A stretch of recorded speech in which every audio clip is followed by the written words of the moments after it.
Hello, friends, and welcome back to another episode of Building at the Edges, a podcast from Seed Club. I'm your host, Jess, or that tall guy on the internet. Today, I'm joined by Matthew Chaim. Matthew is the creator of Songcamp, known for their Songcamp releases, Headless Chaos, which is a headless band where 77 people came together to co-create music and issue NFTs. And we talk about the origin of those, the evolution of those, and specifically how Matthew sees these camps, the core organizing unit of Songcamp, evolving over time.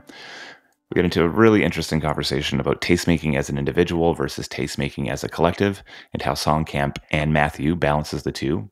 We talk about the value and challenge of leadership in DAOs, a very meaningful conversation today. We talk about the intersection of NFTs and music, a space that Matthew believes is still being defined. It's a fascinating conversation, so let's get into it. Matthew, welcome to the pod. Thank you for having me. Good to be here. I love it. This has been the longest attempt to get into this podcast, I think, that I've done for the longest time. But it speaks, I think, to, our relationship over the years. For maybe newer listeners, I met Matthew in my ears on my commute into work many, many years before I actually met him in more real terms through Spotify, listening to some of your early work. And I remember being on our first phone call together being like, why do I recognize there's something weirdly familiar? Because I listen to Discover For Me, I like songs, and then I listen to that like song list. And that's the most basic way that I use Spotify, and I continue to use it to the day. And so you were in my ears shocking amount. And now to this day, I get to speak with you regularly about slightly different things, or at least more of a dynamic two-way type of... Well, I sing less on our calls. I still sing, but I sing like when we're on Zoom calls. It is less. I do less singing. Yeah. So, I think whether or not we have talked before in this formal setting on the podcast, so much has changed since the founding of Songcamp and the multitude of experiments you've run, and I know like the view you have for the next few months and few years. And so there's just like a never ending amount of things we can get into here. But we want to maybe just start off to make sure everybody's on the same page. What is Songcamp, at least how you describe it today? I would still say, I think we still live true to the first sentence that people see when they still hit the Discord, and it's been that way for 2 years, which is like, we might be literally today, like today could be, I think it might be the 2-year anniversary. And on that day 2 years ago, I wrote on the Discord when I started it one night that this is a place for music and the new internet to crash into each other. And I still think that's what it is. We are a space in online land to come and crash music and the new internet together, or more specifically, musicians in with new and emergent technology that lives in what we may or may not still be calling Web3. I think we're still sitting on that fence and we're not sure which way to jump. Depending when this comes out, maybe we've taken that jump. But yeah, we are a Web3 laboratory of artists, mainly musicians, but also visual artists, engineers, storytellers, and operators, all tethered together to run collaborative experiments, create art together, create music together, and release it in new and interesting ways, leveraging NFTs and Web3 tech. There's so much insight even in just how you answered that question. Is there? I think there's sort of like this weird need, because it's so nascent and things are changing so much, to really embody a big and almost amorphous space. I think the reason why your first line works so well is because it can mean so many different things. And I see this in our conversations often, is you're sort of like this tension between trying to get specific so that you can make decisions, or you can take action, or you can go do a thing. And then also just the pull to maintain optionalities, because you don't exactly know what's around the corner. But I think the belief is that it's probably not exactly like what's come before. And so the broadness and yet being specific enough. And I think what I love about your process is this, like, I don't know if it's the artist's way, this ability to sort of be in that space of uncertainty, and then also to boldly step into certainty in moments.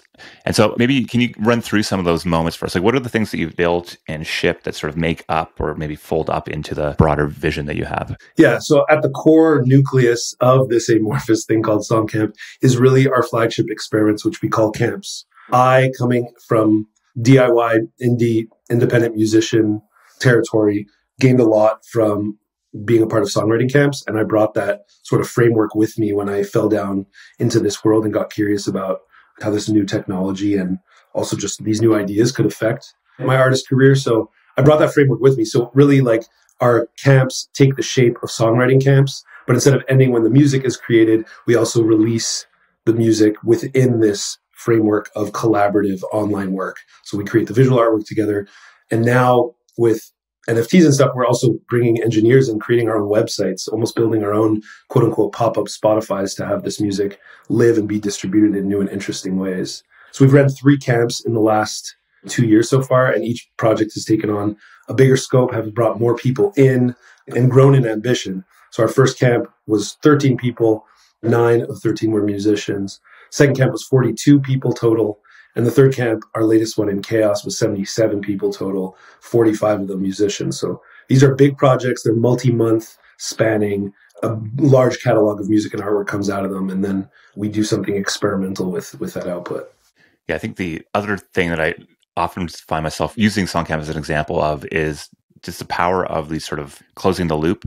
So like opening up an experiment and closing out that experiment. And I think maybe it's actually helpful just to look at the evolution of those 3 camps. Like what was the space that you opened up and like what was the end result? It's interesting you say that because I think internally we actually feel like we are facing a challenge that we need to learn how to get better at closing the loop, at ending camps. So that's something we're actually working on as we prepare for Camp 4 this year. But I guess there is the beginning, middle, and an end even to the camps we've run so far. And that end is really a release of NFTs. So in the first 2 camps, those look like auctioned, one-of-one music and also audiovisual NFTs. And this third one was a much broader collection of thousands of editions of generative artwork that included a catalog of 45 songs within those NFTs. So that's how it has ended in this grand release. And sort of through that, we create this vortex of attention around the project, around the lore and brand and sort of whole story that we tell by giving birth to this world, really, and then sharing it with the audience in this sort of immersive way. So that's really how we've, I guess, like closed the loop and created this container of time where people are curated in, create this thing, and then we release it out into the world. But we can maybe later get into where the challenges lie in actually ending that thing. Want to just put a fine point on it. Like we're talking about hundreds of ETH that's being distributed to musicians and participants in these things. You're seeing up and to the right growth in the metrics that if you're looking at this through a traditional business, I mean, would be up and to the right. And I think there's so many novel things that you guys did first, or at least remixed in a certain way first through all these things that are interesting. You know, the idea of splits being core to everything, and in that when somebody buys one of these NFTs, artists get paid out right away, which for those of you that aren't aware of the music industry, like that's significantly faster than you'd get paid if you'd get paid at all from that. And then of course into Chaos, which I want to talk a little bit more about, sort of the pack and the collecting and stuff. I think people are going to look back at what you did there as like a really early inspiration, I think, to what will probably be a very core business model for all sorts of different companies or communities that are building in Web3. Yeah. To even be finer than your finer point, like it has been exciting to look back and say, you know, our projects from a financial perspective have grown considerably from 10 ETH in our first project to 450 ETH in our third. That's like an exciting thing. And like maybe some healthy pressure or like challenge, like how does that continue as we move on to Camp 4? You know, any builder in the space over the last 2 years and probably moving forward is really faced with this. You know, there's so much change, so much evolution of narratives, hype, whatever you want to call it. And at some point in the cycle, I need to make the best decision for our projects. And I think that can be like a challenging thing to do, right? Either there's a world of endless options, or maybe you feel like there aren't many options that exist. And so I'm really fascinated with how we get to the decisions we get to. And I wonder if you look back on sort of the history of Songcamp, is there sort of like a consistency in how you've decided what experiments to take, or what's the thread that you've been pulling on that makes doing what you did make sense versus probably, I mean, I actually know there's a dozen other ideas that were thrown at the wall around most of these things that actually make the cut. I think like what has been the tether, the thing that remains at its core is this desire to experiment with these new tools and treat them as canvas, which is how I felt when I first kind of started to understand them more, that it feels like this is clay that we can touch in a way that we can't when we're just sort of shipping music to Spotify. It's just like you're putting your music on the shelf. It's, you know, slapped with the same price tag as everything else. And you can't play or be creative with the way that you distribute, package your work, contextualize it on the internet. I think we're now given like more natively digital tooling to make that a more malleable and interesting experience. And so I really have seen the distribution of work or the life cycle past the creation of a song until it hits someone's ears and is experienced by an audience member as like a new area that we can get creative with. And so the thing that we've, I guess, stayed consistent with is like coming up with interesting ideas of how to use that and testing new ground each camp and allowing for these camps their design phase to take up a lot of time and space. Like we're running them at a once a year cadence. And I look at them like almost like movie productions, but like analog to us, you know, we're not creating films, but we're creating this digitally immersive experience centered around music. So yeah, each of these projects have been extremely iterative.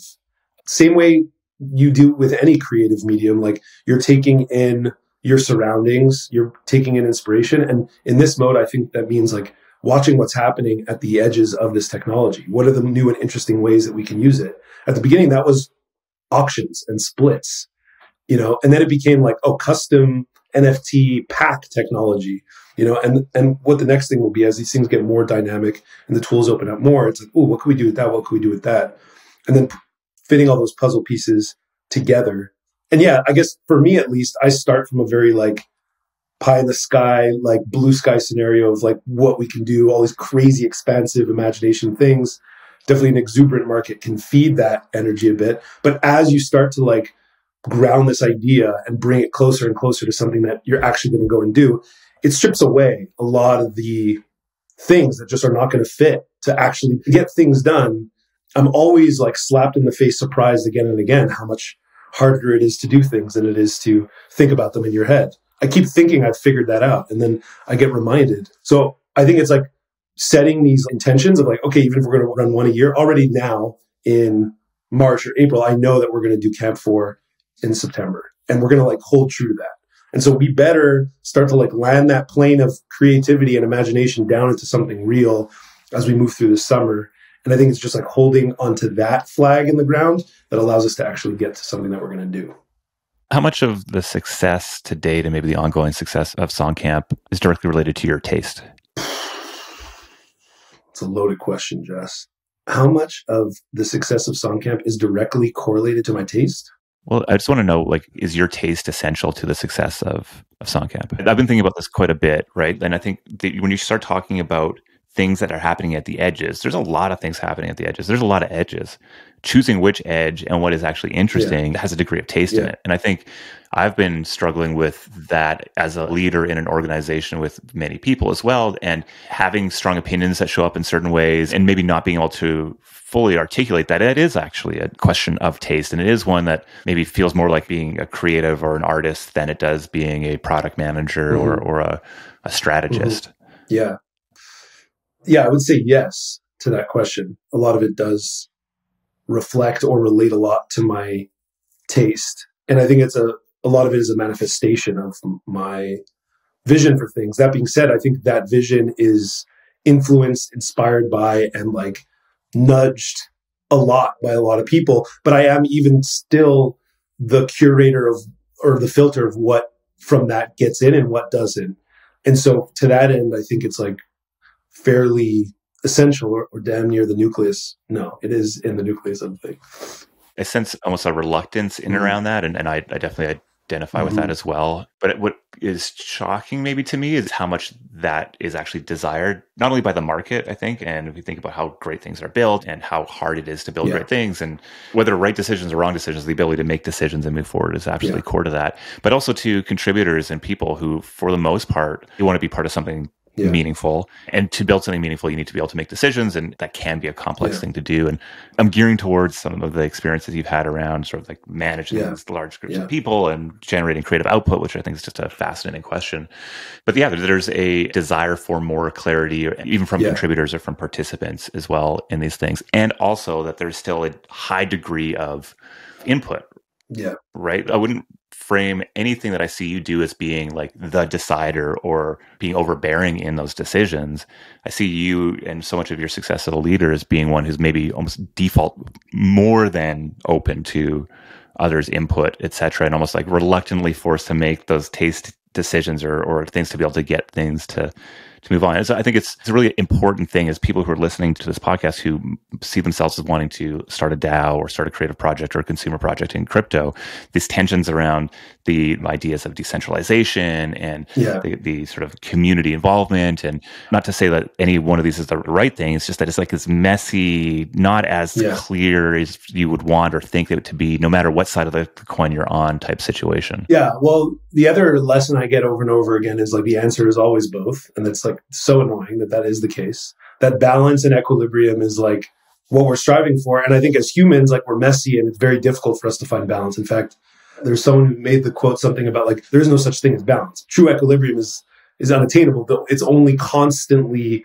like making those nudges out of lack of equilibrium. And I think like we in this amorphous space that we aren't sure what to call and maybe still calling Web3, like we are shoved into this new world with all these new exciting things to play with. And I think our pendulum swings like really far into a direction way past equilibrium towards like, oh, decentralization is possible. Like, let's go and do that.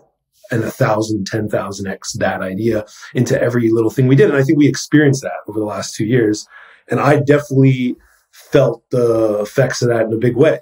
And like, you get swept up in it for sure. And I think we're still maybe settling down from that huge wave and starting to, we may have swept the equilibrium too far in one direction, finding the middle. Also, I feel like this idea of community agency and empowerment and decision-making and all these things, it is a thing. And there is this other thing. It doesn't feel natural or at all the thing that I am the curator and controller of that thing. But I think that thing, that community is actually an effect. It comes into life from this other thing, which is like the core projects and things that we're going and doing, which does rely a whole lot on my input as a leader in that space. And I think it's been starting to parse through like what is in each of these buckets and where do the lines live. And I think we're coming out of a time when we were like, fuck lines, like screw every line. Let's not draw any lines. And that's just going to throw us into new forms of trouble. So yeah. Yeah, I like to use the term muddling our way through, which some people don't like that word. It's like bumper bowling almost. You find an edge and you're like, okay, that's an edge. Mm-hmm. Let's go back, and probably not going to calibrate properly. Mm-hmm. And yeah, I think as long as it's going in the right direction. And also I think you come back to sort of the intention and the human beings that are a part of it. And, you know, the community at Songcamp is just phenomenal. And that is because great people attract great people. I think we're going to be in this really fascinating stage. And these sort of bear markets, I think, start to expose a lot more of where that pendulum swung a little too far in the past. Yeah. And I think that's what the next 6 to 18 months are going to look like. But I think there's sort of this question of like, okay, where should decentralization live? What's the role of tastemakers? Can a collective be an effective curator of taste, or is that actually only an individual? And I think like one of the questions that's sort of top of mind for me is, can art be created by the collectives versus an individual? Because the entire experience of Chaos, which had 77 creators come together to create this thing that you called a headless band, on one level I go, that makes a ton of sense. Like I see just the power of a collective focus and attention and action and creativity. And then on the other hand, I'd say, well, if that's not done well with focus, doesn't it look like gray, a blob? And like, how do you distinguish anything from it? So I feel like you probably have the most, both as an individual artist and as a member of a collective, sort of the insight on, can collectives, can DAOs, it's a question Nouns DAO has to ask as well. Like, can we actually effectively taste make as a group of human beings? It's a tough question. I think yes. I think there are areas where yes, like in some ways, isn't that what culture is? Like the things that hit the zeitgeist is the aggregate of what the collective is giving birth to. But like that happens in a very natural way that like fits just the way that humans interact and the way that things bubble up. You know, when humans are now starting to build the parameters for those things to take place, we're probably going to like build the wrong frameworks a million times and then like hit the right one at some point. That being said, I get this idea that like, let's move away from the lone genius and towards collectives releasing things, which I love the idea of. I do. I also feel like a lot of incredible work is created by a powerful group of people that are led by a very kind of pointed vision of someone's creative idea that's just like focused. And I think the people who do that best are those who can do that by acting, like I said earlier, as like a filter and be able to bring other people in, give other people the sense of empowerment and ownership and vibe of the thing, yet inside of the structure of there is, at the end of the day, someone being like left, right, middle, left, and so that we can all move together. So yeah, I want those worlds to exist, but they exist not by just like burrowing into each other, because then we just get these diluted, messy things where like, no one wants the aggregate of a bunch of creative people just compromising for what the middle ground of all of our ideas are. That's like a horrendous experience for the artists involved and for the people experiencing it. So those are some of my ideas on the topic. Yeah, I mean, I like your earlier answer of it's like probably got to be both, but also not the mixture of those two. I remember when you like, hey, so we're going to call the next. I think I know what we're going to call the next camp. I'm like, oh yeah, what's that? And you're like, chaos. And I was like, I have no idea what your vision is, but like probably the most perfect name. But I think what it very much wasn't was everybody compromising on their creativity to put out some bland or at least sort of middle of the road type of thing, right? It was multiple people coming together, multiple different small teams creating multiple different things, and you really purposely sort of smash those ideas against each other to create more distinction between these things. I mean, it's everything from deep electronic track to, an acoustic ballad almost. And so I can sort of see, like, when we talk about culture is like a result of the chaos of creativity, cumulative creativity. And I think I very clearly can see that happening in these groups. I think where it becomes maybe more of a challenge in my mind is like, how do we, in a world where there's such limited attention, again, I see both sides here. One, having 77 people promoting and pulling people into this world, huge benefit over just a lone independent artist. And at the same time, having 5, 7, 10 different subgroups trying to make different tracks where it doesn't clearly fit into my brain in any specific way. It's kind of difficult to build a cohesive brand that is consistent. Rarely an artist comes out, their first song's a hit. They never create any more music, and it goes on to being a meaningful moment or creative output or cultural output. So this consistency over time, I think, becomes important. And that's where I see it maybe being a little bit more challenging. Yeah. I feel like there is, at least in the context of chaos, both things get to exist because it was like a container designed in a way to give each individual their sort of creative garden. Here is your garden. Here's your plot of land. Do what you want. You're in this band with 2 other people. Go make a song. No, we didn't even give these bands prompts. They don't have to make a song about this or in this style or whatever. Do whatever you want. And that fits into this bigger structure that is designed by a smaller group of people with me, at the creative director helm of that. And I think that is good. And this sort of goes towards that idea of like ending camps. We've ran into issues there where like that design, that structure runs out, the runway runs out. But now something new has been born. A community has been born. A community that has a sense of autonomy, expectation of rights and agency. And that is all well deserved. And that community is probably not going to like collectively get on calls and decide how to stand up more structure in the same way that it was presented beforehand.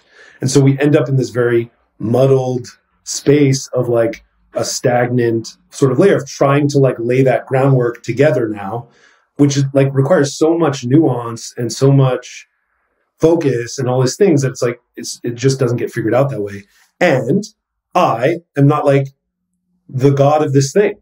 This community is now its own thing that has its own decisions and life cycle to continue on that I am not the controller of. And so I think like sort of reconciling those different aspects of it and figuring out where the thing continues on and where it does end, where the party is over, goodbye, let's see you next time. Like those are the things I think we need to still figure out.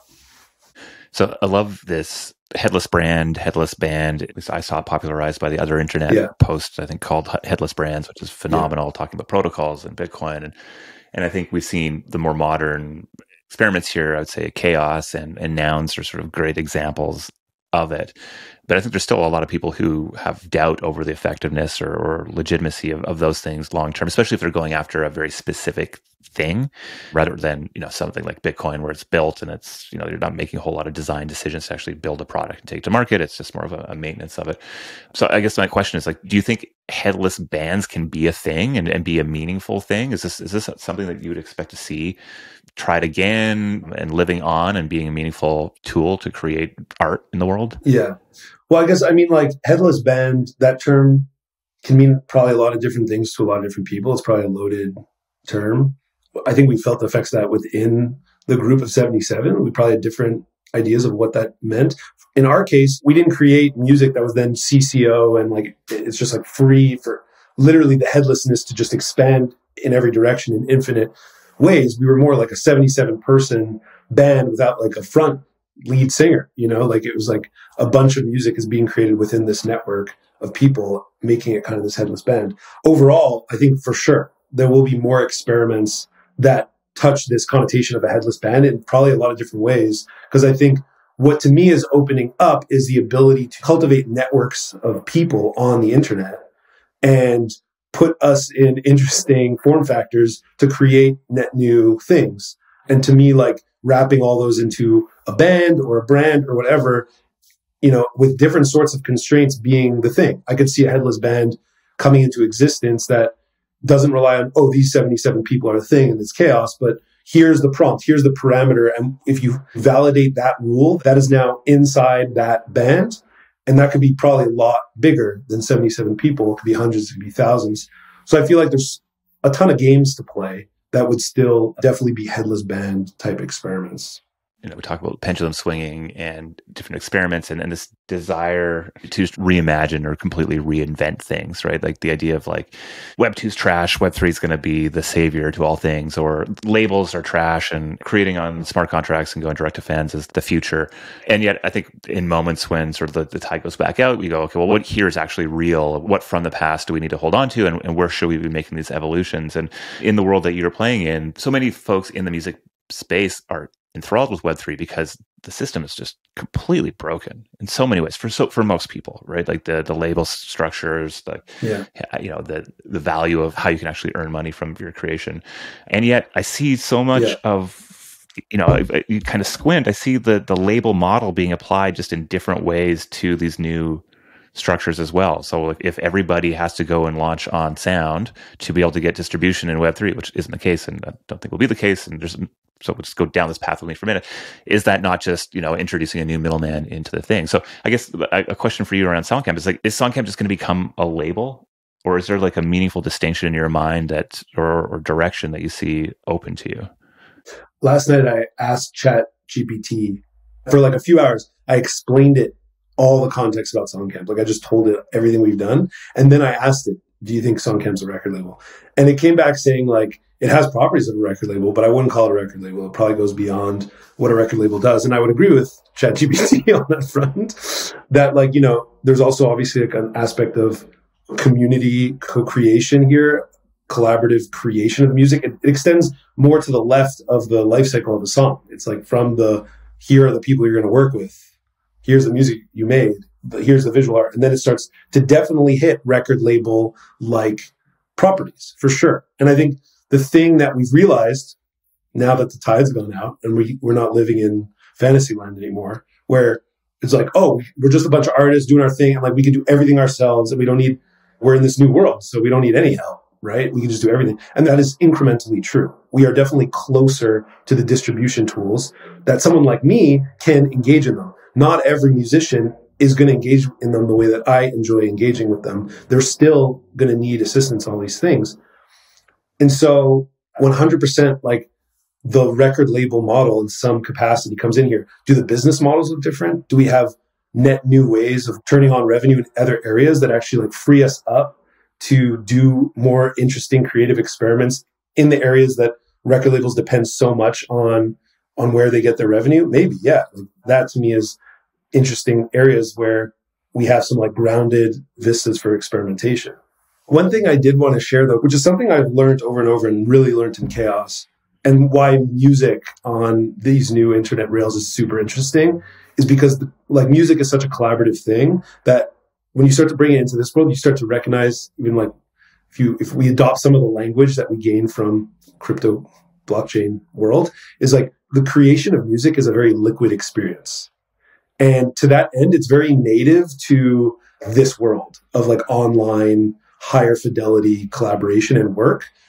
We had 45 musicians broken into 15 bands of 3 over 2 weeks. So in the end, we had 45 musicians, created 45 songs in 6 weeks. Every single band created with new people on the internet and completed their song in time within those 2 weeks. That's an extremely liquid thing. And that's why this idea of headless bands and networkification of music creation on the internet seems like insanely yes to me. The parts where things slow down and are not as liquid is actually releasing that music, contextualizing it, making money off of it. All those things are way less liquid, a lot harder, a lot slower. And for that reason, we definitely need the like increased leverage and support of record-like systems to be able to liquefy a very illiquid experience of distribution. Yeah, I love that. I want to turn a conversation to, the medium that you're playing in large part, this idea of music NFTs. It's something that's definitely had a moment over the last little while. There's full funds set up investing into music NFTs. There's music NFT platforms. There's artists who are issuing music NFTs. You yourself have been an early adopter and early issuer of NFTs through both sound and catalog, and maybe some others. I don't know. Zora probably as well. I would guess. Throw Manifold in there as well. You've probably just done it all. I would assume. I'm really fascinated with this sort of debate. Maybe I would call it, say, like old school music NFT versus new school of thought of music NFT. Like the Ujo music guys that are like, oh, we tried that, and here's why it won't work. And there's a lot of insight there. And then there's like the new people are like, well, fuck it, we're just going to go try this sort of stuff out. People are buying these things. People are earning money. Like whatever. We'll see what kind of emerges. Which I would say is maybe the more new school take, but. I'm curious, like, do you think that the NFT of the music is the thing, or is the NFT more of a byproduct of the desire to be a part of or being seen as part of either the fandom or the culture that sort of emerges around the musician or the music? Right. Maybe it's like the vinyl versus the ticket stub or the T-shirt or... Yeah. I feel like this question... They feel meaningfully different. They do. I agree. Yet, I'll transcend the question for a second and say that I feel like still... with NFTs and like DAO and all these sorts of things that we're creating in the space, like they're too fundamental for us to wrap our heads around when we try to like bring them to market, because we have to bring them to market in ways that like will meet an audience and context of our lives right now. But they're like too fundamental for us because like we need to like explain them to ourselves. So we explain them to ourselves as the way that they're meeting the market now. But that's not a full explanation. They're too fundamental for that. What I mean by that is that to me, still from when I first like had the aha moment with NFTs, like NFTs are simply creating objects on the internet. We are making discrete things on the internet. Those things can be incredibly valuable, like the Mona Lisa, or they could be incredibly not valuable, like this napkin here on my desk. So I would say that like the use cases for what NFTs can mean or how valuable they could be run the full gamut because they're just objects, they're things. So in the context of music, they could be highly valuable, high art pieces. And that is a kind of net new thing for music because it hasn't really had the medium or vessel or vehicle to be treated like high art the way that a painting was in an auction. So now we can like sort of do that because music files are kind of more digitally native than a painting. So suddenly it's like, okay, this vehicle fits better for how we can say this thing is valuable, high art, sell it in a museum, whatever. At the same time, we can create memorabilia, merch, things that are a lot more, ephemeral and like more of like a collectible nature for fans to engage with at a way lower price point. So I think like both exist. The thing for me when I think about music NFTs is I think we're sort of like closing in on this definition. Maybe it is more the new school definition because maybe we're more in that in present day where we're like, we know what music NFTs are. They are the things that are being sold as one of ones or one of ends or open editions on these different things. And they have a music player baked into them. You can press play, you can hear the song, you see a piece of cover artwork, there's some metadata, and there's the token. And that's the way the music NFTs work. And I think that to me is like closing in on the way that music interacts with NFTs, which are just thinging the internet, in too small a box for how fundamental this stuff is. And that's where I get the most creative spark, is like, how do we take this net new fundamental technology where we can create objects out of thin air on the internet? How do we make that relate or engage with music? That intersection is super interesting. And I think there's infinite ways of making that relationship happen that we have not touched yet, have not explored. And so for that reason, I'm way more excited to, see what can come of that than like just being like, oh, this is what a music NFT is. And like, should we make one, or should we make 100, or should we buy it for a lot, or should we sell for cheap? Like, those are very like not as exciting questions than like making it way weirder. Yeah, I think that living at the edge and having discerning taste around what is interesting, how to remix those things is interesting, I think has been and will continue to be the way that we create value in Web3, crypto, whatever you want to call it. It makes sense that would be applied to music NFTs. The tension I feel the most right now is this mixture of wanting to be like, oh, I need to live at that edge. And for us to create value, we need to be at that edge. And then also, as you're saying, it needs to have context. It needs to resonate with people. And so being too far out on that edge without a firm grasp of where the zeitgeist is just a recipe for failure, uncomfortableness, frustration, all of the above. Yeah, I think that's interesting. Really curious about what you have in the works, Camp 4 happening this fall. I know just the intense focus and effort that goes into making those things happen. You have like, for whatever reason, ingrained in you this desire to like continuously outdo what the last thing was, the Songcamp. It's a huge problem. Community is just about that and has done that consistently. So invest in the future, but also, there's relevance and community to bring together, and there's things that you're doing right now, and I know that you have plans through the spring and into the summer. So what can you sort of share with us as far as what the future or the near future of Songcamp looks like? Yeah, shooting over into Camp 4, we intend to run our 4th major camp in the fall. It'll be, like you said, probably try and outdo everything we've done before in every single mechanic and department and medium. But beyond that, like, one thing that will be sort of fundamentally distinct from this camp of previous ones will be at its core, the songwriting camp portion for the musicians who are curating this camp will be an in-person IRL songwriting camp at a studio in the world where everyone meets for about a week. And that will be the center of this still very internet native experience around that, but that will be at its core for the first time, where previously it's always been, URL collaboration. So as a musician, extremely excited to delve into that, because it's fun to make music online, but there's nothing like being in the room with people. So bringing that ingredient to our camps is going to be very exciting. We're definitely going to be getting super weird with the NFTs for Camp 4. And leading up to that, through the spring and summer, we're launching a new project or arm of Songcamp called Sessions, where we're taking the most atomic element of our camps, which has been 3-person band collaborations, and we're pulling those out of these insanely scoped and ambitious projects and just doing those as one-off sort of sessions that lead to one-off single releases.